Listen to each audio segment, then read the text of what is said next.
Well, it is 11:30, and I welcome you to the GAE-Retired Lunch Bunch. My name is Karen Solheim. I'm Secretary of the GAE-Retired organization. So glad, everybody could join us today. And I'll read our disclaimer. We welcome all public school employees, but this event is only for GAE members and staff. Therefore, if you're not the presenter and you're not a GAE member or part of the GAE staff, please sign in by putting your name, personal email address, cell phone number, and school system in the chat to me, the host of the meeting. We appreciate your interest in GAE. We hope you will join our organization today by visiting gae.org. And everyone, please note that you must receive prior permission from the GAE Executive Committee or the GAE Executive Director before recording audio or video of this meeting. Social media posts concerning this meeting shall not contain information about the specific content of the meeting, although the general sharing of information about GAE and GAE events is encouraged. Please be courteous to other attendees and request their permission before posting photographs containing their images. If you have questions about social media posting of GAE events, please contact the GAE Executive Committee or the GAE Executive Director. Again, so glad everybody is here today. And it's my pleasure to introduce Josh Weber. And I'm really excited about this presentation, even as a retiree. And hopefully we will have 10 commandments that maybe we can use and follow. So Josh, without further ado, thank you for being here, and I'm turning it over to you. Thank you, Karen. Thank you so much. And thank you, GAE-Retired group. This is quite an honor. I was told Karen the other day that both of my parents are retired teachers. So I feel just great about giving you this information, the 10 Commandments of Wealth Planning, and where this came about, where this presentation came about. I developed this course for the University of Georgia and for Emory and for, well, I haven't done it yet at Kennesaw State, but their Center for Lifetime Learning, the Ollie Institute, for these different schools in Georgia. And I've been presenting this course over the last year or two for Emory and for UGA. And it's an hour-and-a-half course that I'm going to try to do in 55 minutes. So I might be going quickly. I'll try to leave some room for questions. And if not, I'll leave some information for you guys to let me know if you do have any questions on the content. But as opposed to going through where the 10 Commandments of Wealth Planning came about, we're just going to jump right into it. And let's just agree that everyone loves a really good countdown. So we're going to give a countdown of the top 10 things, the top 10 Commandments of Wealth Planning. The first commandment, let's jump right into it. And just like the original 10 Commandments, and this has got zero religious background. This whole presentation is about money and wealth planning. It's just the overlay of the 10 Commandments of being rules of the road to live by. But just like the original 10 Commandments, this first commandment is a biggie. Okay, it's a real big one. And it's got so much power, it's got so much meaning to the message. We're going to wait to the very, very end to reveal it. So you got to stick with me to the end to find out what the big number one is. All right, so let's just bypass number one, the biggie, and let's go to number two. The second commandment: more risk, more return. More risk, more chance of loss. Okay, so it looks like the second commandment's about risk. You take more risk, you expect more return. Take more risk, you expect potential to lose some money.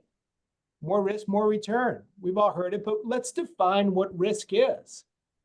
Because people think about risk, they think about markets going up and down in value and stocks and mutual funds going up and down in value. But But you open up a financial planning textbook and it breaks risk down into 8 different categories, okay? And there's systematic risk and unsystematic risk. Basically, unsystematic risk is unique, okay? Business risk. What is business risk? I have all of my money in Microsoft and Apple and Nvidia and every Oracle and all these other tech stocks. You're taking too much business risk. You have too much in technology. You're not. It's too concentrated. Financial risk is how sloppy or how pristine a balance sheet is. How clean is the company's balance sheet? Okay. Country risk. I have everything in the US. I have everything in China. These 3 risks right here are unique. And with diversification, if you diversify your money, you do not have to, you can avoid these 3 risks. You don't have to have all of your money in technology. You don't have to have all of your money in junky companies. And you don't have to have all your money in the United States. You can spread it around the world. Diversification, you could avoid these risks. These 5, no matter what you do with your money, are going to impact you one way or the other. Market risk is money's going up and down with the value of the market. It's going to impact your monies. Interest rate risk has a huge impact on a lot of different investment vehicles that you own. Inflation risk, I think we've all experienced that here in the last few years. Haven't seen inflation for 40 years, but all of a sudden it pops up and it has a major, major impact, especially on retirees. Liquidity risk is, can I get my money out? So, real estate is not a very liquid investment, right? But a stock market or a treasury, a stock or a mutual fund, a treasury bill, you click a button, you have your money in a second. Cash, you have your money in a second, in a day or two. And then the 5th risk here, exchange rate risk, is currency risk. These 5 risks are going to impact your money one way or the other, and you cannot diversify away from it. If anyone here on this call has heard the word market risk or beta before, what's the beta of an investment portfolio? This is your beta, okay? And if you really want to get geeky, all 8 of these risks is what's called the standard deviation of your portfolio. For those statisticians out there on the call, this is standard deviation and this is beta. Let's look at inflation risk, okay, as one of these risks that we just mentioned. And again, we're all experiencing this right now, going to the grocery store, try to buy a dozen eggs, right? If you had $1 million today, present value, and you took 4% of your money out, $40,000 a year, adjusted for inflation, and let's just assume that inflation's 3%. So next year it's 41,000. The year after that, it's 43,000. The year after that, you're taking more out each year with inflation. At the end of 25 years, you'd have $566,000 left in future dollars. Okay, you're 65 years old here. You're 90 years old here. You take $40,000 a year out, you've got $566,000 a year.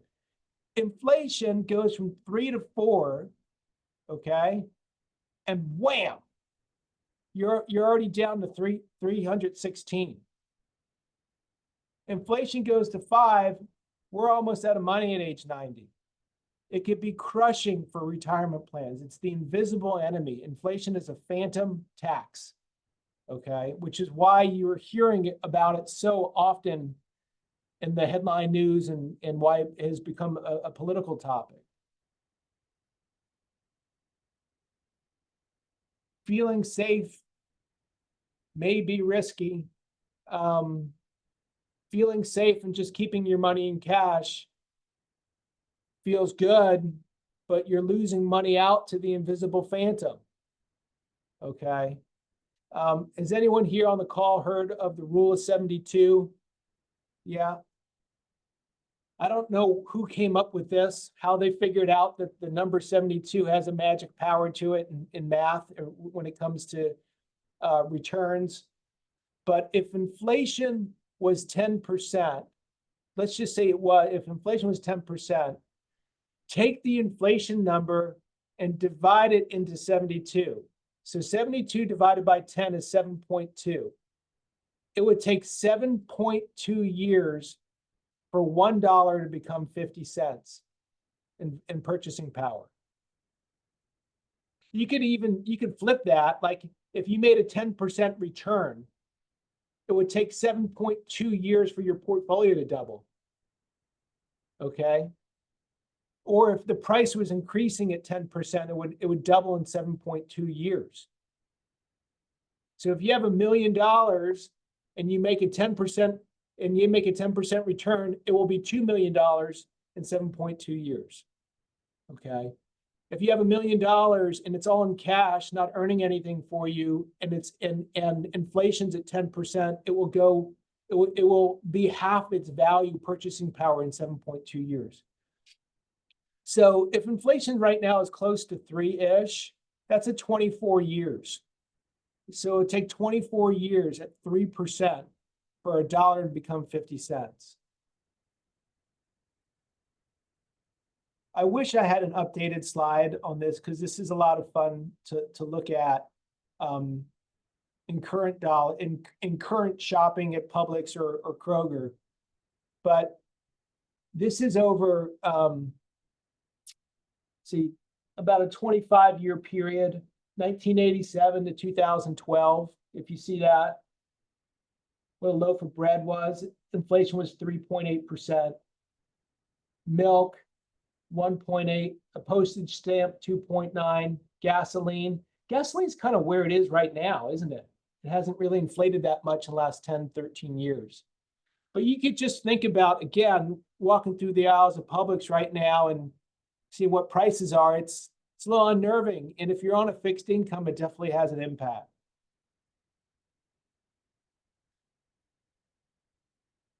Interest rate risk. Guys, you won't believe it, but I drew this myself. Interest rate risk has a really big impact on bonds, on your fixed income portfolio. Interest rates have an impact on everything, but really with your bonds, when interest rates go down, the value of your bonds go up. When interest rates go up, the value of your bonds go down. So if you had everything in a bond portfolio in the last few years and interest rates went from 0 up to where they are now, you thought your money was nice and safe and tucked away, but the value of it went down. This is why, the seesaw.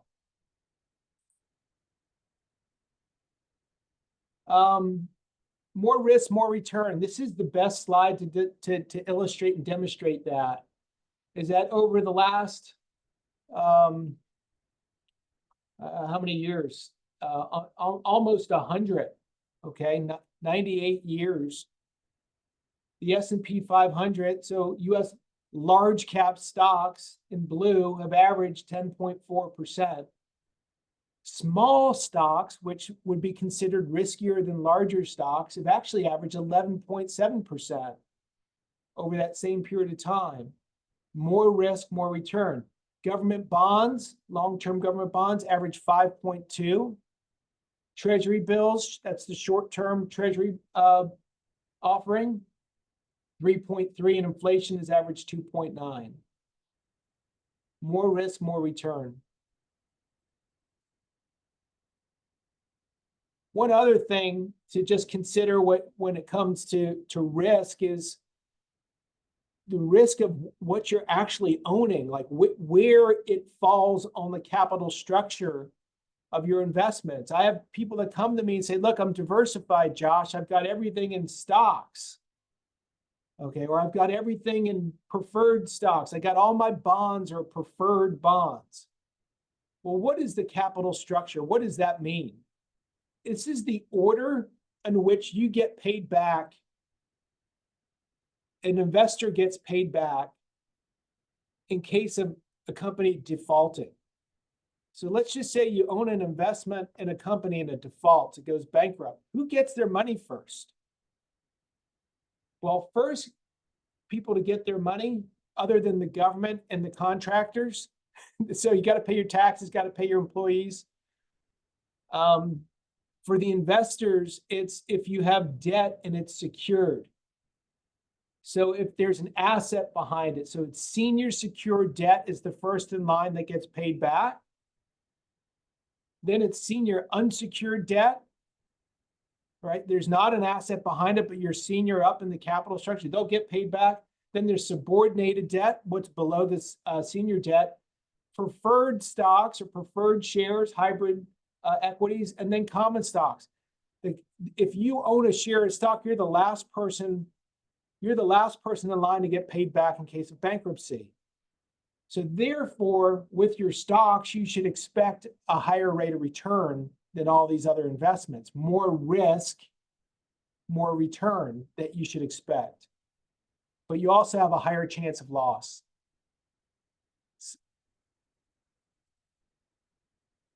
Let's move on. Let's get out off the top of risk and go to the third commandment. Honor the benefits of diversification.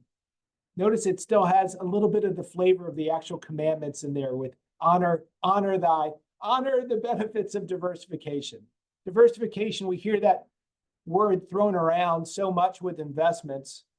What does it do for you? Right? Why do you want to diversify your money? It helps reduce risk. Helps manage your risk. You make money through concentration. You preserve money through diversification. I'm going to say that one again. That's a great Joshism. You make money through concentration. You preserve money through diversification. Okay? So you don't want all of your investments to behave the same. You don't want everything doing the same thing at once. You want them to move differently. You want things to zig while other things zag. Okay? That's the whole purpose of spreading your money out. In statistics, this is called non-correlation. So you've heard the expression, don't put all your eggs in one basket. That's what diversification is supposed to do for you. I don't know how clear you could see the screen, but a diversified portfolio keeps you nice and steady in the middle, okay, over this period of time. It puts guardrails on your investment returns, puts curbs in the road to help provide you maybe lower highs, but also higher lows. So it smooths out the ride for you. As I say, diversification keeps you off the roller coaster ride, but puts you on the kiddie coaster, okay? Smooth out your returns with lower risk.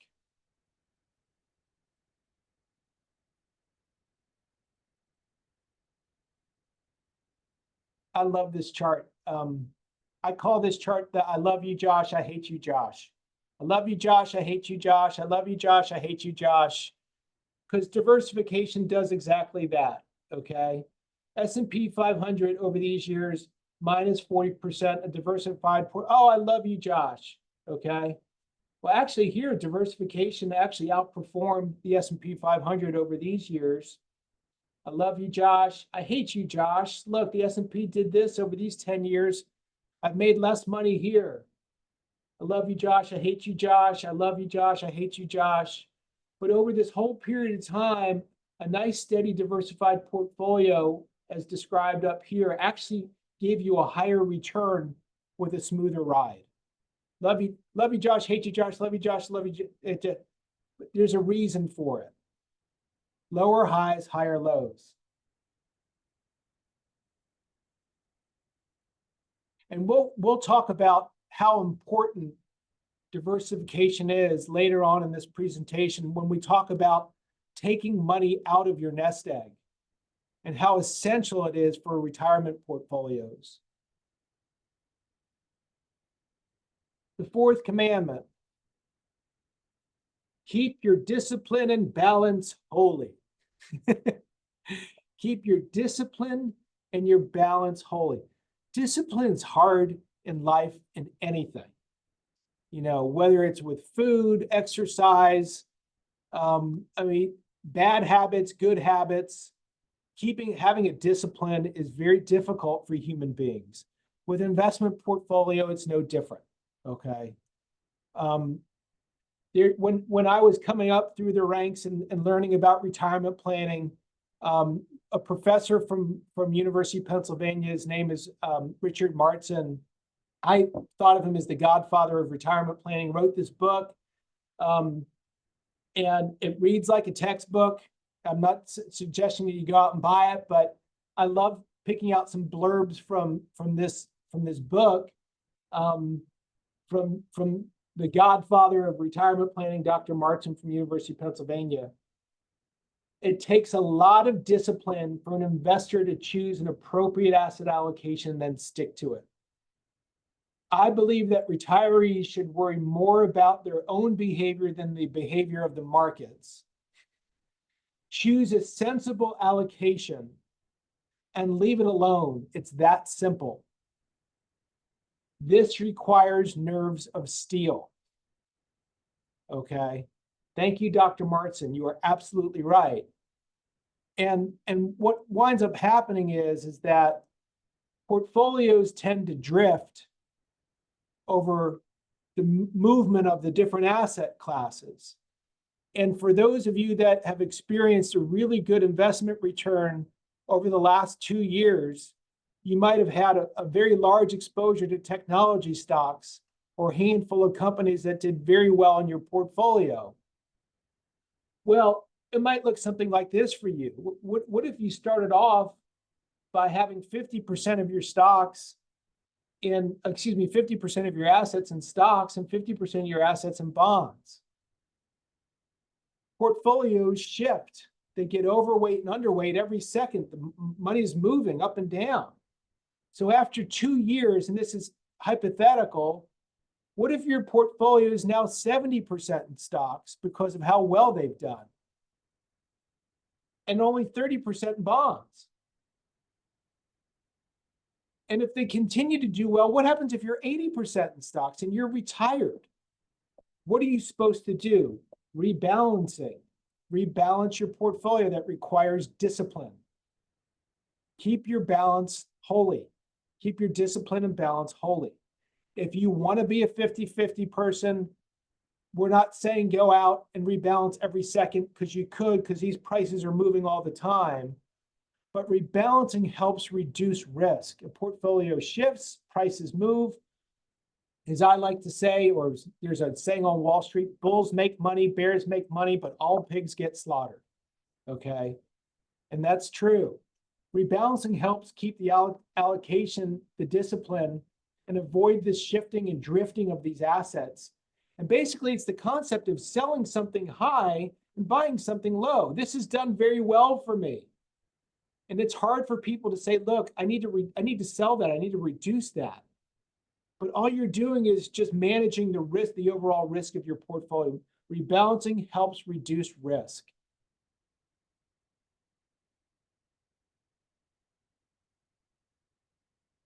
This illustrates that pretty good. If you had a 60% stock portfolio, 40% bond portfolio, and you had annual rebalancing, okay, you actually wound up with more money. You actually wound up with more money for rebalancing your portfolio on an annual basis over this 22, 23, 24-year period of time, 24, almost 25-year example. You wound up with more money after rebalancing over a 25-year period of time in this example for a 60-40 portfolio. Rebalancing helps reduce risk. And in this case, enhance your return. All right, fifth commandment. Plan for the worst and hope for the best. Plan for the worst and hope for the best. What am I talking about when I say plan for the worst and hope for the best? It's a common saying. I'm sure it's not the first time you've heard it before, but with your money, when you when I work with clients and and I'm setting out to do their financial plan and their game plan and their roadmap for retirement, it would be reckless to say, oh, you can achieve all your goals if you make a 10% rate of return. If you can make 11% rate of return, you could live happily ever after. No, stress test your numbers. Error on the side of caution. Plan for the worst, hope for the best. Life expectancy, I want to see at least a 30-year cash flow. If you're 65, I want to see what your portfolio looks like to age 95. Even though, you know, your life expectancy is not 95, that's where I run my plans to. I want to see a long cash flow. The longer that you live, the more money that you need. Rates of return, I give a very stifled rate of return, a very muted rate of return, because I don't want to overinflate and count on having high rates of return on my portfolio. Inflation, got to become a factor into your retirement plans. Healthcare costs need to be included. Taxes, long-term care, throw it all in. Plan for the worst, hope for the best. That's a really good planning tip. And I don't really have a lot to say on this commandment. Just whenever you're reviewing your plan, your game plan, aim low for your goal. Aim high on your goals and what you want to spend. Stress test your plan. Stress test your plan.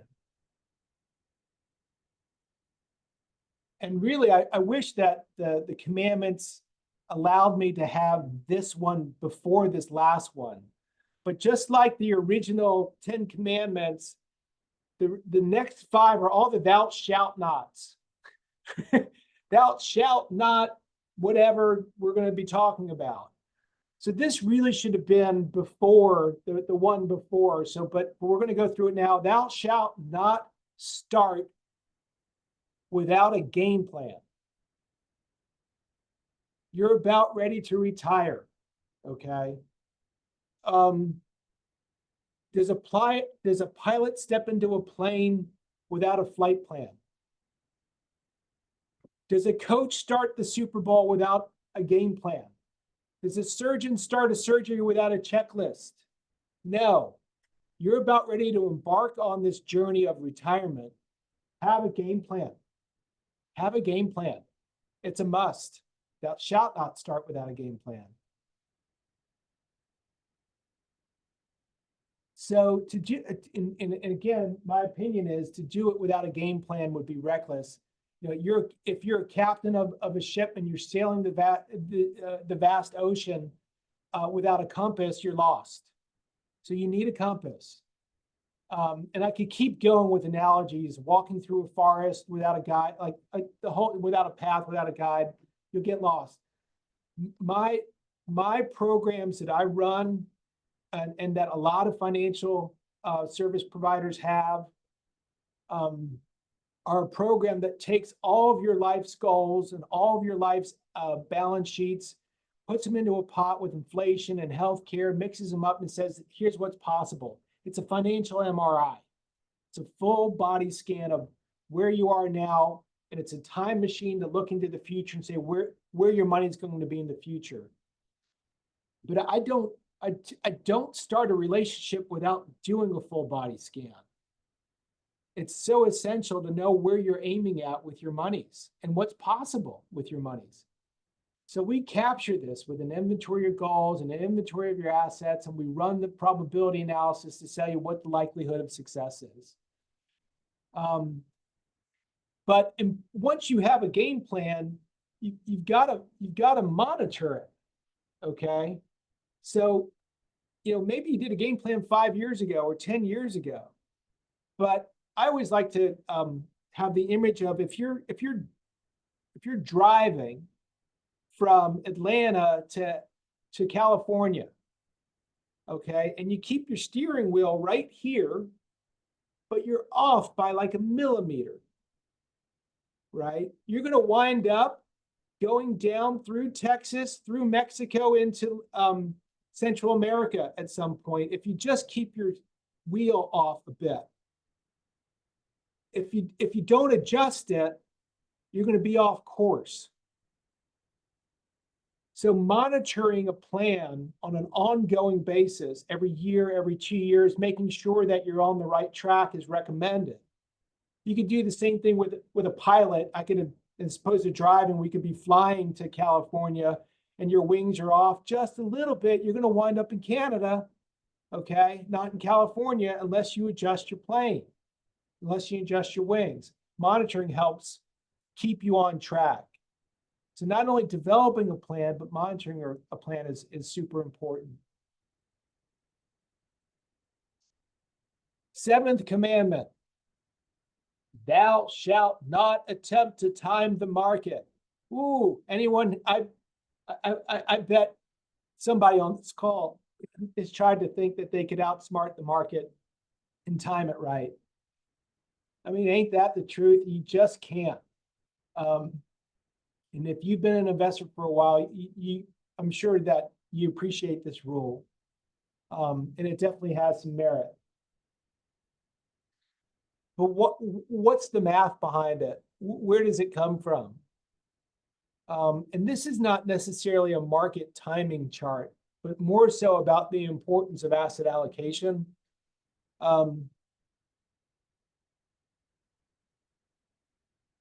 What is asset allocation? Asset allocation, simply put, is the percentage that you have in cash, the percentage that you have in bonds, the percentage that you have in stocks, and the percentage that you have in other alternatives. What percent do you have in each one of these buckets? That decision of how much you have in cash, bonds, stocks, and other makes up 91.5% of how your portfolio behaves. Just that decision alone. Whether or not you should own Coke or Pepsi, or whether or not you should own JP Morgan or Wells Fargo, or whether or not you should own ABC large cap mutual fund or XYZ large cap mutual fund, is called security selection. That only makes up 4.6% of what makes your portfolio move. Other factors, market timing, whether you should own it or not own it, is this tiny little sliver right here. It's what makes your performance over a period of time. It's impossible. Nobel winners in finance have tried to time markets. They get it wrong. It's almost impossible to do it consistently. So it's not timing the market, it's time in the market. Ooh, that's a good one. It's not timing the market, it's time in the market that matters. This is an illustration over like a 32-year period of market timing. It's if you've missed no days over this period of time, you made a 9.8% return. If you missed 15 of the best days, you made a 6.5% rate of return. If you missed 30 of the best days, you made a 4.2% rate of return over that period of time. And we're getting down to over here. If you missed about 60 of the best days, you didn't make hardly any money over that period of time. Not timing the market, it's time in the market. You know, and it's going back to what Dr. Martin said too, is that you just pick an appropriate asset allocation and you stick to it.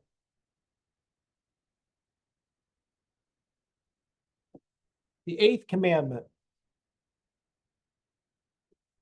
that thou shalt not fall victim to excessive withdrawal risk. Ooh, that's a good one. That's a real, thou shalt not fall victim to excessive withdrawal risk. So for you retirees out there, what is withdrawal risk? What does excessive withdrawal risk mean? You go to the Google machine and you type in, hey, how much money can I take from my investments and be comfortable without like ruining my life? Go to Google, type it in. It comes up with the 4% rule. what is the 4% rule? 4% rule means if you have $1 million, you could take 4% out, $40,000 a year, adjusted for inflation, and feel pretty comfortable. Google machine will tell you, try to stay at 4% or below, or at the very, 4 to 5% or below. Why does Google tell you that? Well, here's the math. If you take a 4% draw from your assets for 30 years, there's a 94% likelihood that your nest egg will survive over that 30-year period. You'll have money left after 30 years on a 4% draw, adjusted, a 4% draw adjusted for inflation. A 5% draw is a 77% probability. If you kids are like me, if you guys are like me, you tell your kids or your students you like to see A's and B's. So I don't love the C right there. I love the A. But this is where Google gets their 4 to 5%. Here's the 4% rule right in front of you. There's a 94% likelihood of that a 4% draw on your assets will last 30 years, adjusted for inflation. So the common question is that we get a lot is that you have a nest egg. What's the proper amount that I can take out? What can I take out of my nest egg? And coming up with a game plan and having a game plan and a strategy, a flight plan beforehand helps develop that number. Okay. But there's a motto that I have for my distribution planning with clients is that nobody eats dog food in Josh's clients. There's no dog food. No one's going to run out of money. I hope. Let's not run out of money. So, but these are the topics that I talk about and the topics that you should be thinking about as a retiree when it comes to nest egg and nest egg distributions.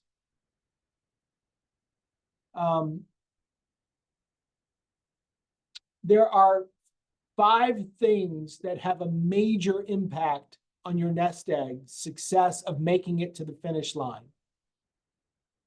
The good news is, guys, that 4 out of 5 of these things we have some control over. The bad news is there's one of them that we don't. Okay, so let's go through the 4 that we can control first. We just talked about this, withdrawal rate. Do I take 4% out? Can I take 5% out? Should I take less than 4? Can I take more than 5? Work with your financial planner, work with your financial professional to figure out what the right thing is for you, for your balance sheet, for your goals, for your lifetime needs. Method of distribution.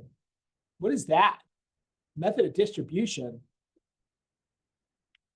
Should I take if I have $1 million, should I take $40,000 a year out, $40,000 a year, and then next year take 40,000 plus inflation dollars, and the next year take another $45,000 a year? Should I take dollars out, a fixed dollar amount, or should I take a percentage? 4% is 4% of $1 million is 40,000. What if your nest egg gets obliterated and goes to 800,000, loses 20%? Okay, if you're still taking $40,000 out and it's 800,000, I'll do the math. That's a 5% draw. So a percentage, the method of if I'm going to take a 4% draw out of my assets and my assets go down, maybe I need to take a pay cut and take $32,000 out. If I'm going to stick to 4%, having a percentage distribution really helps the health of your nest egg over the long haul. And that does mean making adjustments. And that also means you can take a pay raise, guys. It's not just a pay cut. $1 million goes to $1.2 million, you can take more out, right? But it's making those little tweaks and monitoring along the way that really help a nest egg survive over the long haul. Diversification. We mentioned it before in one of the earlier commandments. The consistency of your portfolio really matters for a nest egg to survive. Okay. So if you're a retiree and you're on the big roller coaster ride and you're up and down, hey, my portfolio made 40%. And then it made 27, and it went down 37, and then it went down 22, and then it went up 50, and you're boom, boom, boom, up and down, and you average 6%. With your big roller coaster, you average 6% versus being on the kiddie coaster, averaging 6%. Which one's better? The kiddie coaster's up 11, up 2, -2, up 6, up 10, up 4, average 6. Kiddie coaster, roller coaster. What's better for a retirement portfolio? Well, the answer is the more consistent portfolio tends to work out much better for retirees. Why? Because if you get hammered in your portfolio and you're really flushed down the drain, okay? And think about, the times that you've been an investor, 2008, how about for 2000 to 2002, the dot-com bubble bursting, or whenever bad times, if you've had a really distressful market and you were forced to sell to meet your monthly obligations, you're forced to sell at a depressed price or a stressed price, that smothers and cripples your returns forever. You won't make your money back. You've sold. So imagine somebody put a gun to your head and said, sell your house in 2009, right? Sell your house in 2010, right after the financial crisis. You have to. It'll be the worst, right? Time to do that. So a more consistent portfolio is where diversification comes in. Thank you, Dr. Martin. It's super important for retirees taking or distribution nest eggs. Taxable versus non-taxable, work with your tax advisor. Where should I be pulling money from capital gain assets outside my retirement account, or should I be pulling inside my 403B, my IRA? It's taxable if I do that. Which one should, but it matters which asset that you take and where it matters, guys. These things right here, these 4, we have control over. We can control how much risk we're taking, or the type of distribution, or where we're pulling money from, or how much we're pulling. But we can't control this. And this is something that, from a nest egg, guys, if you're about ready to retire, if you retire and all of a sudden the first 1 or 2, 3 years of your retirement are awful for the, if you retired in 2007 and then you had 2008 and 9, just, to follow up, if you retired in the year 2000 and you had the dot-com bubble burst, right after you retired, that's just bad luck. That's not your fault, but that's just bad luck. That's your sequence of how you're getting your returns. And if you take a few steps back early on in your retirement, that's not your fault. It actually has a way of really impacting your future 10, 20, 30 years of your nest egg. So what I like to do with clients, just to help buffer, you can't avoid this because you don't know if this is going to happen. But I like having a good cushion, a good amount of their first year or 2 years of cost of living already set aside, so that if you do run into a really bad market your first 2 years or so, that you've already got that money available to pull from. So you can't avoid this, but there are things that you can do to help mitigate it. Guys, we're getting close to the end. We're on the 9th commandment. Can't wait to find out what the first commandment is, the real biggie, right? So thou shalt not let the tax planning tail wag the financial planning dog. Josh, what does that mean? Thou shalt not let the tax planning tail wag the financial planning dog. This is actually a quote. I didn't make this up. This is a quote from my financial planning textbooks. But honestly, it doesn't have to apply just to tax. A lot of people just focus in on one aspect, one statistic, one thing when they're making a decision. You got to zoom out. Okay. I don't want to sell that. That would create so much tax. All right. Where are you going to pull the money from?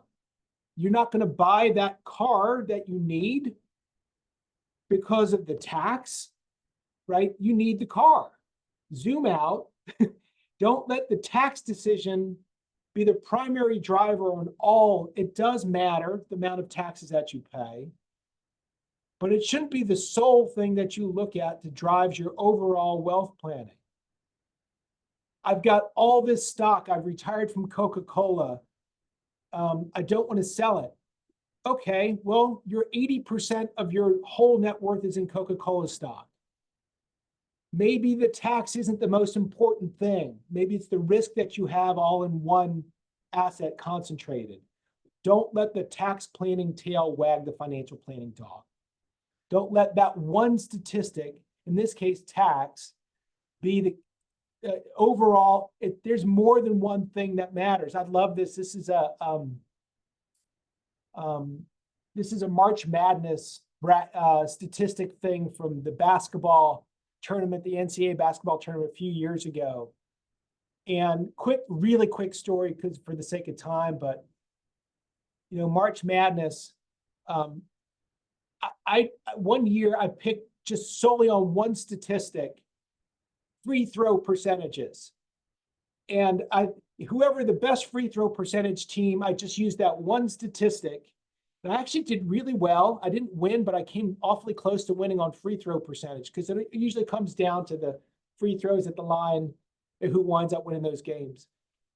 The next year I was like dead last with that one statistic. I did it again. I was dead last. But you can't tell a good pitcher by a win-loss record in baseball. There's so much more that goes in behind that one statistic. Maybe the pitcher that won 20 games, maybe his team scored 10 runs a game. And so he won so many games. So just focusing on one statistic is usually very dangerous. I don't like that investment. It's expensive. Fees, they're important. They're very important. But you can't make your decision for your overall portfolio just on fees. You can't make your portfolio and your overall decision of your portfolio just on taxes. They're all important. I use some alternative investments that have higher fees associated to them. They're super important for investment strategy, to be diversified, to be non-correlated, to zig while other things zag. Don't let the tax planning tail wag the financial planning dog. Just means don't focus in on this one focal point, this one statistic. Zoom out and look at the big picture.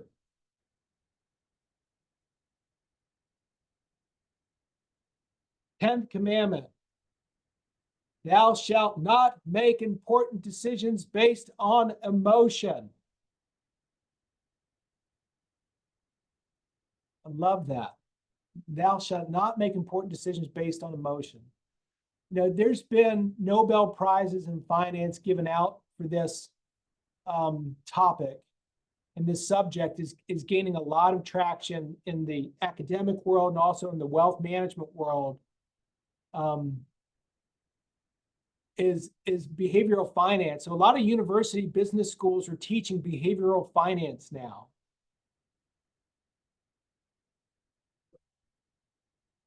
I don't know why it is, but the markets that I deal with, the financial markets, are the only marketplaces in the world that when prices go higher, it looks more attractive to the buyer. when things go up, the buyer and the consumer of investment products, it's like it's a glimmer, it's a shimmer, it looks so beautiful and attractive. I want it, but it's up 20%. It's up 30%. It's more expensive. And when prices decline, it becomes less attractive. It's the complete opposite of the way that you should behave as a consumer. It's easy to let emotions get in the way. Having a plan and sticking to it can help avoid the common mistakes and pitfalls. Here you're optimistic. I'm excited. I'm thrilled. I'm euphoric. This is the point of maximum risk. Anxiety sets in, denial, fear, desperation, panic, capitulation. Oh, I'm depressed. This is the maximum part of opportunity. It's when you should be licking your chops, going dumpster diving, right? Buy some good deals, buy some bargains. We got a % off sale sign right here. But I don't know why it is. My market's the only one it works that way. The prospect theory is a behavioral finance term. It describes how individuals evaluate gains and losses. Most individuals are more risk adverse versus pleasure seeking by 2 to 1. Meaning you feel loss twice as much as you feel the pleasure of gain. Isn't that something?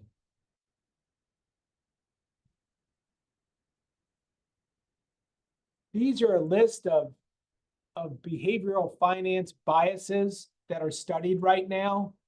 I'm not going to go through all of them.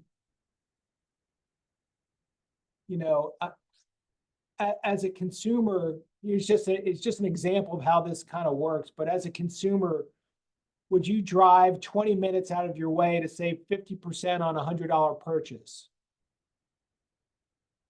Would you drive 20 minutes out of your way to save 5% on a $1,000 purchase? It's the same dollar amount, but you might think differently on a 50% off sale versus a 5% sale, but it's the same dollar amount. Behavioral finance. How about this? If I offered you $20 right now, I'm going to give you $20. We'll flip a coin, okay? I'm going to flip a coin, and if it comes on heads, I give you 5 times your money. I'll give you $100. If it goes on tails, you get nothing. So you can either take the $20 or we can flip a coin. Comes on heads, you get 100. Goes on tails, you get nothing. What would you do? How about this? If I was going to give you $2 million, and I know this, I know I'm not giving anybody any money. This is just for hypothetical illustrative purposes, guys. Full disclaimer here. If I was going to give you $2 million, you could take it and walk away, or we could flip a coin.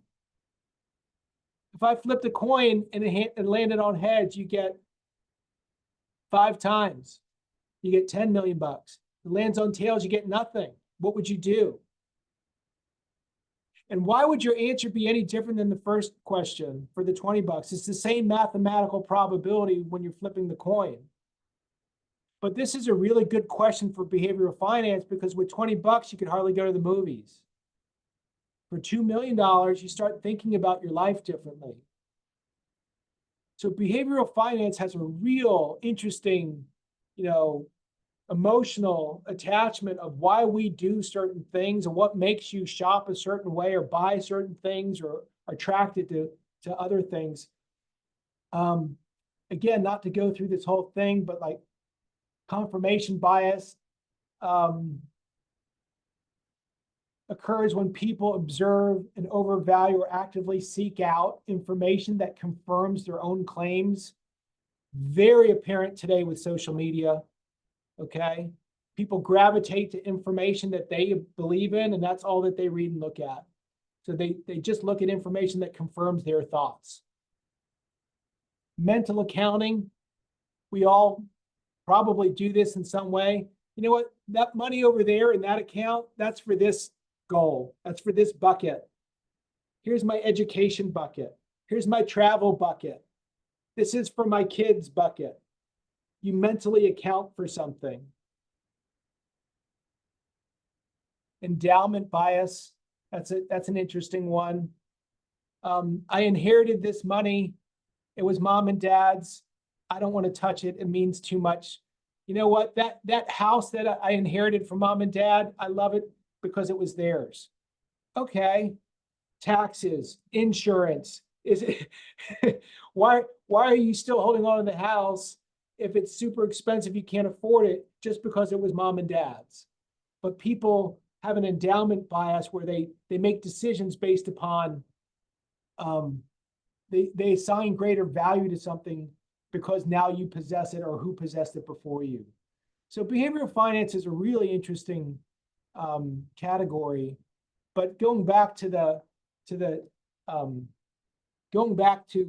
the commandment is you don't want to make decisions based on emotions. And this is a great quote to end this commandment, is that we simply, this is by the great Warren Buffett, the Oracle of Omaha. He's got a million different slogans. I love this one. Arguably the world's greatest investor. We simply attempt to be fearful when others are greedy, and to be greedy only when others are fearful. We'll read that one again. We simply attempt to be fearful when others are greedy, and to be greedy only when others are fearful. All right, guys, I've got like 30 seconds left, it looks like. So let's go to the number one. Let's go to number one. What is the first commandment?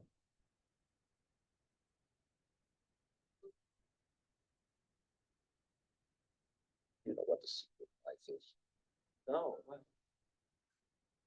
This. Your finger? One thing. Just one thing. That's great, but what's the one thing? That's what you've got to figure out.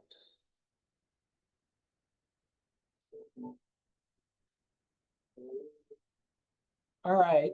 All right, Josh, that was great. What does that mean? What does that mean? Your money's not your wealth, guys. And anybody that's experienced family members, health issues, anything, your money is not your wealth. Find out what your money is supposed to do for you. What's the purpose of your money? And I've got lots of different stories to talk about how to figure out what the purpose of your money is. But since we're out of time, figure out what the purpose of your money is. Just having a pot of money and looking at it on a financial statement, it's just a piece of paper. Okay, your money's not your wealth. It's a piece of paper. It's not real till you realize it. And having a way to figure out how you use it and making sure you do it appropriately in a responsible way, that's what financial professionals are there to help you with. And I hope that today's presentation provided some background and some good guidance and some rules of the road for your retirement planning. And I can't thank you enough for allowing me to be a part of your presentation today. But here are the 10 commandments as they are, 1 through 10. Josh, thank you so much. I don't know about anybody else, but I got a little bit of reassurance and a little bit of my brain going in parts that hadn't been before. So this was a great session for me. I'm hoping you might consent to put your contact info up, even as we speak. If you want to, if anybody wants to take that down. And I really appreciate your giving your time today for the GAE-Retired Lunch Bunch. My pleasure. Thank you so much for having me. You are welcome. And I'm going to share for just a minute. Replace current share. And speaking of next month's lunch bunch, I think I was talking about that. See, and it's a nice segue as we talk into about memory matters with the communications director from the Columbus Memory Center. So this information will be in GAE Retired and GAE Communications vehicles. I hope you'll join us next month. And thank you for being here today. And in Athens, Georgia, it's warm. So I wish you warm weather and wellness and have a great day. Thanks again for being here, everybody. Thank Bye. you. And thank you, Josh, Yeah. very much. Bye-bye. Bye, Thank everybody. you. Bye-bye. Karen. Bye. Thank you all. Thank you, Awesome Karen. job. Bye. Bye. Bye. Bye-bye.